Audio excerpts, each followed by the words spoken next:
রংপুর বিভাগের বগুড়া থানা নামক একটা, বগুড়া জেলা নামক একটা এলাকা আছে। ওই বগুড়া এলাকা থেকে ওই মুরব্বী আমাকে কল দিয়ে বলে, হুজুর আপনার কাছে আমার একজন ভাতিজি অল্প কিছুদিন আগে ফোন করে আপনার কাছে দোয়া চাইছিল। বেশি দিন হবে না, মনে হয় 13 থেকে 14 দিন হবে। আমার কাছে ফোন দিয়ে বলছে, বাবা আমি আপনারে বড় মোহাব্বত করি, বড় ভালোবাসি, আপনার ওয়াজগুলো আমি শুনতে বড় পছন্দ করি। বাবা আপনার ওয়াজ শোনার পরে আমি মনে মনে চিন্তা করেছি আমি জীবনে একবার উমরা করব। আমি আমার জীবনে উমরা করার জন্য আমি সর্বপ্রথম 2টা বকরি কিনেছি। বকরিগুলা কিনা আমি এগুলা লালন পালন করে বিক্রি করে একটা দুধের গরু কিনেছি। ওই গরুটার আমি বিক্রি করে 2টা গরু ক্রয় করেছি। এবার কোরবানির ঈদে ওই গরুগুলো আমি বিক্রি করেছি। বিক্রি করার পরে আমার কাছে কিছু টাকা হয়েছে। ওই টাকাগুলা দিয়া আমি উমরা হজে যাব। আব্বা জান আপনাকে দেওয়ার মতো আমার কাছে কোনো কিছু নাই। আব্বা আপনি বলেন না আমি যদি মক্কা শরীফ থেকে আপনার জন্য একটা জায়নামাজ আনি, আব্বা জান মক্কা শরীফ থেকে আপনার জন্য একটা তাসবিহ আনি, মক্কা শরীফ থেকে আপনার জন্য একটা পাঞ্জাবির কাপড় আনি, আপনি আমার হাদিয়াটা গ্রহণ করবেননি? আমি বলছি, মা আপনার মক্কা যাওয়ার টাকা নাই, আপনি আমার জন্য হাদিয়া আনা লাগবে না, শুধু আপনি আমার একটা সালাম রহমাতুল্লিল আলামিনের দরবারে দিবেন। মহিলা বলছে, আব্বা কবুল করলাম, আপনার সালাম রহমাতুল্লিল আলামিনের কাছে দিব।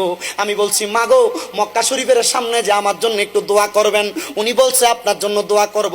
বাবা রে আজকে আমাকে ওনার চাচাটা ফোন দিয়া বলে, বাবা জান আপনি যে আমার ওই কলিজার টুকটা ভাইয়ের মেয়েটার জন্য দোয়া করেছেন, উনি হজ করার জন্য গেছে, যাওয়ার 3 দিনের মাথায় উনি ওই জায়গার মধ্যে স্ট্রোক করেছে। মক্কা শরীফের একটা হসপিটালে 10 দিন পর্যন্ত লাইফ সাপোর্টে ছিল।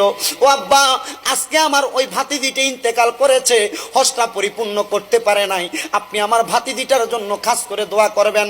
আমি চিন্তা করলাম, হঠাৎ করে আমার চোখের এই মনি কোঠার মধ্যে একটু একটু করে পানির ফোঁটা জমে গেল। আমি চিন্তা করলাম যে মহিলাটা এত কষ্ট করে টাকা জমাইছে, মক্কায় যাইতে পারে নাই। এ পর্দার অন্তরালে কত মা বোনেরা শুনতেছেন, আপনাদের কদমে হাত দিয়া বলবো, যুবকেরা শুনতেছো, মুরব্বীরা শুনতেছো, তোমরা কদমে হাত দিয়া বলবো, তোমার সন্তানের লাখ লাখ টাকার বাড়ি গাড়ি দিয়া যাইবা, তোমার সন্তান তোমার মক্কায় যাওয়ার সাথ দিতে পারবে না। তোমার সন্তানের কোটি টাকার বাড়ি গাড়ি দিয়া যাইবা, তোমার সন্তান মদিনায় যাওয়ার সাথ তোমাকে দিতে পারবে না। ও বন্ধুরে মক্কা মদিনা যাইতে বেশি টাকা লাগে না, মাত্র 1,35,40,000 টাকা হইলে উমরা হজটা করা যায়। তুমি এই টাকাটা ব্যয় কইরা একবার মক্কা দেখে আসো। আমি আল্লাহর কাছে দোয়া করছি, আল্লাহ আমার যেই মা জননীটা মক্কা মদিনা গেছে হজ করতে পারে নাই, অসুস্থ অবস্থায় ছিল, আল্লাহ আপনি তার হজটা কবুল করেন। আমার একটা বিশ্বাস, এত কষ্ট করে হজ করার টাকা জমাইছে, হজ করতে পারে নাই। আপনারা বলেন আল্লাহ চাইলে তার আমল নামায় হজের সওয়াব দিতে পারে কি পারে না? আরো জোরে বলেন পারে কি পারে না? আমরা যদি এমন নিয়ত করি আল্লাহ আমাদেরকে এমন একটা ক্ষমতা দিবে। এবার ওই সাহাবী কয়, নবীজি আপনার সঙ্গে যদি আমি মক্কায় যাই, আমার একটা শখ, মক্কা শরীফে যাওয়ার পরে আমি জানি একটা খবর পাইছি মক্কা শরীফের চৌকাঠটা কত সুন্দর স্বর্ণ দিয়া মোড়ানো।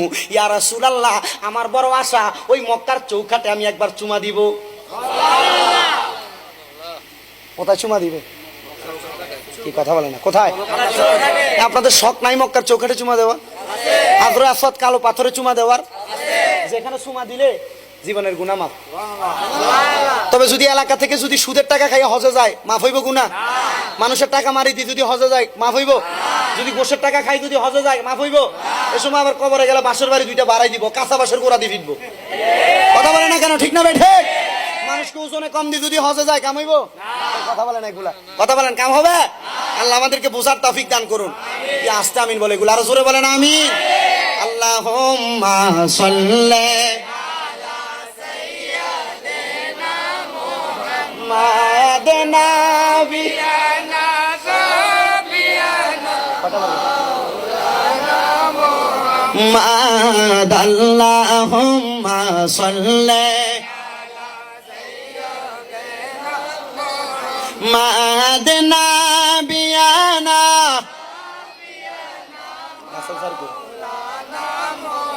ওই সাহাবী ডাক দিয়া বলে, নবীজি আমি মক্কা শরীফের চৌখাটে চুম্বন করব। আমার নবী কয়, সাহাবী কবুল করলাম। ওই সাহাবী বাড়িতে চলে গেল, আর আমার নবীর দরবারে আসে না। একদিন হয়ে গেছে, ওই সাহাবী মদিনা শরীফে আসে না। 2 দিন হয়ে গেছে, ওই সাহাবী মদিনা শরীফে আসে না। 3 দিন হয়ে গেছে রে বাবারা, ওই সাহাবী মদিনা শরীফে আসে না। আমার নবী অন্য সাহাবীদেরকে খবর দেয়, খবর নাও খবর নাও, ওই আমার সাহাবী